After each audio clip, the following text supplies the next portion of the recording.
দেখো, যেহেতু আমরা মাদ্রাসায় পড়ি, তো মাদ্রাসায় সেই জন্য আরবি তারিখ সম্পর্কে তোমাদের সকলের সচেতন হতে হবে।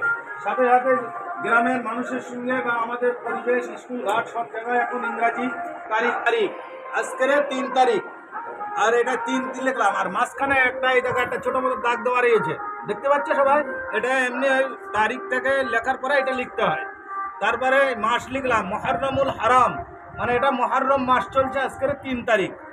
আর তারপরে এটা 1447, এটা সান হিজরি, বুঝতে পারো? এদিকে মন দাও সবাই, এদিকে মন দাও, বোঝাচ্ছে, এটা বোঝো। তাহলে এটা মাস লিখলাম, এটা তারিখ লিখলাম, আর এটা কত সন বা হিজরি কত সেটা লিখেছি। আর মোতাবিক মানে এইটাকে যেটা লিখেছি এইটার ইংরাজি এই, বুঝতে পারছো?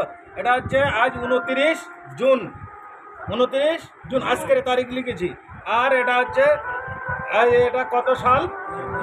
2025, 2025 লিখেছি, এটা 5 বলো, বুঝতে পেরেছো? তাহলে প্রথমে লিখতে হবে, যদি মাদ্রাসায় হয় তাহলে মাদ্রাসার তারিখ, আরবি তারিখ লিখতে হবে, তারপরে ইংরাজি তারিখ সেই দিনে লিখতে হবে ওই পাশাপাশি, ঠিক আছে? আর যদি অন্য কোনো জায়গায় দরখাস্ত করো তা শুধু ইংরাজি তারিখটা উপরে লিখলে হয়ে যাবে, বুঝতে পেরেছো? মনে থাকবে সবাই, এরভাবে লিখতে হবে। তারপরে লেখার পরে যে দরখাস্ত করবে তার নাম লিখতে হবে, এখানে তার ঠিকানা লিখতে হবে, এখানে নাম লিখতে হবে। যদি কেউ দরখাস্ত করে, বুঝতে পেরেছো? তাদের এখানে নাম লিখতে হবে, এখানে নাম দিয়েছে মানে এখানে নামটা লিখতে হবে না, কিন্তু এখানে তার নাম লিখতে হবে, বুঝতে পেরেছো? আরে বুঝেছো? নাম লিখতে হবে, তার গ্রাম লিখতে হবে, কোন জেলা কিংবা কোন জায়গায় তার বসবাস এটা লিখতে হবে, বাংলায় কিংবা কোন জেলায়, এখানে পুরো ঠিকানাটা এখানে লিখতে হবে। আর এখানে একটা পিনকোডটা এখানে লিখলেও হবে। আর এখানে তারপরে ফোন নাম্বার লিখতে হবে। ধরো এখানে মনে করে নাও এখানে পিনকোড দিচ্ছি, তোমাদের পিনকোড, এখানকার পিনকোড কত কেউ জানো? কত? 7432 কলম এমন হয়ে গেছে, 47, এই হচ্ছে পিনকোড। এই পিনকোডটা এখানে গ্রামী জনাব মোহতামিম সাহেব, আমরা মাদ্রাসায় যেহেতু মোহতামিম সাহেবের কাছে ছুটির আবেদন করছি, তো যার কাছে আবেদন করবে তার নাম লিখতে হবে এখানে। এটা বাখিদমতে গ্রামী মানে মহামান্য মোহতামিম সাহেবের খিদমতে বা মহামান্য মোহতামিম সাহেবের সমীপে বা তানার কাছে আমাদের আবেদন। এই প্রথমে এখানে এরমভাবে বাংলায় লিখলে এরমভাবে লিখবে যে মহামান্য মোহতামিম সাহেবের কাছে আমাদের আবেদন বা আমার আবেদন, বুঝতে পেরেছো? তো এরমভাবে বাখিদমতে গ্রামী, এবার গ্রামে লিখে এখানে মোহতামিম সাহেব লিখলাম, এই মাদ্রাসার নাম লিখলাম, যে মাদ্রাসায় তুমি পড়ো সেই মাদ্রাসার নাম লিখতে হবে। তারপরে এইটা রয়েছে এখানে গ্রামের নাম লিখলাম, ওই মাদ্রাসার নাম মানে পুরো ঠিকানাটা দিলাম। আর এখানে হাফিজাহুল্লাহ মানে কি? আল্লাহ তাআলা তার যেন সমস্ত বালা মুসিবত থেকে হেফাজত, তারকে দোয়া দিলাম আমরা, বুঝতে পেরেছো? এগুলো করতে হবে, এটা প্রথমে লিখতে হবে। তারপরে এখানে দেখো মৌজু মানে কি বিষয়ে তুমি ছুটি নিতে চাও, কি বিষয়ে তুমি ছুটি নেবে সেই বিষয়ে। যদি তুমি মনে করো এটা উর্দুতে লিখছো তখন মৌজু লিখবে, যদি বাংলায় লেখো তাহলে সেখানে বিষয় বলে লিখে দেবে যে এই বিষয়। লিখে এখানে 3 ইয়াউম কি রকসত বাউজায়ে আলালাত, মানে 3 দিনের ছুটি চাচ্ছি আমি। রকসত মানে ছুটি, এখানে তুমি 3 দিনের ছুটি বলেও লিখতে পারো যে আমি 3 দিনের ছুটি যাচ্ছি অসুস্থ হওয়ার কারণে, এটার বাংলা মানে, বুঝতে, আমি 3 দিনের ছুটি যাচ্ছি অসুস্থ হওয়ার কারণে। আর উর্দুতে লিখলে 3 ইয়াউম কি রকসাত বাওয়াজায়ে আলালাত, বুঝতে পেরেছো কি বলেছি? বুঝতে পেরেছো? এটা লিখতে হবে, লিখে এখানে একটা দাগ দিতে হবে। এই দাগ দেওয়ার মানে হচ্ছে কি, এইটা যে এই দরখাস্তের মধ্যে মেন বিষয় হচ্ছে এটাকে যার কাছে আমরা পেশ করব তার কাছে এইটা, তার যেন নজরে আর কিছু পড়ুক না পড়ুক, সে যেন এইটা শুধু পড়ে।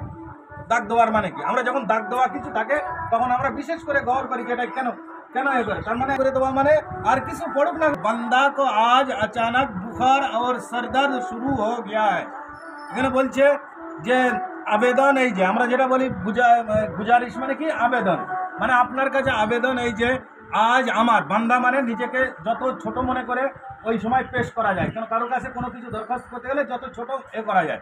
তো বলছে বান্দা কো আজ আচানক বুখার আর সরদর্দ শুরু হয়ে গেছে, আজ হঠাৎ করে আমার জ্বর এবং মাথা যন্ত্রণা শুরু হয়েছে, বুঝতে পেরেছো? যে কারণে যার জন্য তুমি ছুটি নেবে সে কারণটা এখানে লিখছো, বুঝতে পেরেছো?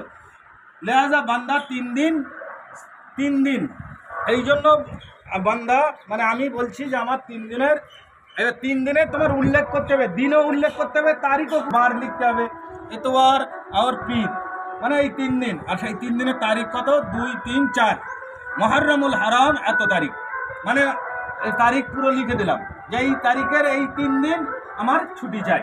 বুঝতে পেরেছো? লিখে দিলাম রুখসাত আলালাত কা তালিব হয়, মানে আমি ছুটি নিতে ইচ্ছুক।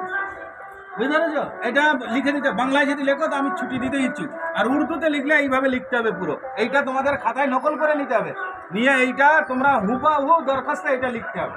যদি এখানে ছুটি দরকার মানে মনে করে নাও যে এখানে যে লেখা রয়েছে 3 দিনে পাওয়া যায় আলালাত, এখানে ধরো মনে করে নাও যে বিয়ে, তোমার বোনের বিয়ে, তোমার বোনের বিয়ে, মনে করে নাও বাড়িতেও কেউ অসুস্থ হয়েছে কিংবা কেউ মারা গিয়েছে, তা সেখানে লিখবে যে 3 দিনের ছুটি নিচ্ছি বা 2 দিনের ছুটি নিচ্ছি।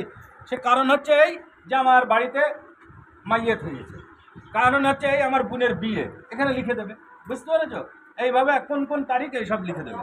আচ্ছা, তারপর উম্মিদ है कि मंजूर फरमाकर ममनून फरमाएंगे, আমি আশা করছি আপনি এটাকে মঞ্জুর করে মানে এটাকে অনুমতি দিয়ে শুকরিয়া করার, শুকরিয়া আদায় করার আপনি সুযোগ দেবেন। মমনুন মানে আমি যে আপনার এইটা আপনি আপনার ছুটি দেবেন, এর জন্য আমি আপনার কৃতজ্ঞ স্বীকার করার সুযোগ করে দেবেন, এই হচ্ছে মানে। উম্মিদ है कि मंजूर फरमाकर ममनून फरमाएंगे।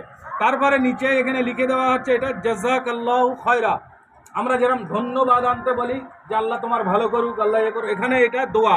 এই দোয়া, এই বাক্যটা প্রত্যেক মুসলমানের সবসময় দেওয়া দরকার, যে কোনোতে প্রত্যেক কাজে কাজে বলা দরকার। বুঝতে পেরেছো? এটা শিখে নেওয়া দরকার, জাযাকাল্লাহু খায়রা, এটা দোয়া। এখানে আমি লিখে দিলাম। তারপরে এটা লিখলাম ফাকাত, কি লিখেছি? ফাকাত, মানে এখানে এই পর্যন্ত আমি শেষ করলাম। তারপরে আসসালাম মানে বিদায়ী সালাম দিলাম, আর তারপরে বান্দা আহকাত, তারপরে আবার নিজের নাম আর নিজের ঠিকানাটা ওখানে লিখে ছেড়ে দিতাম। এই হচ্ছে দরখাস্তের নমুনা।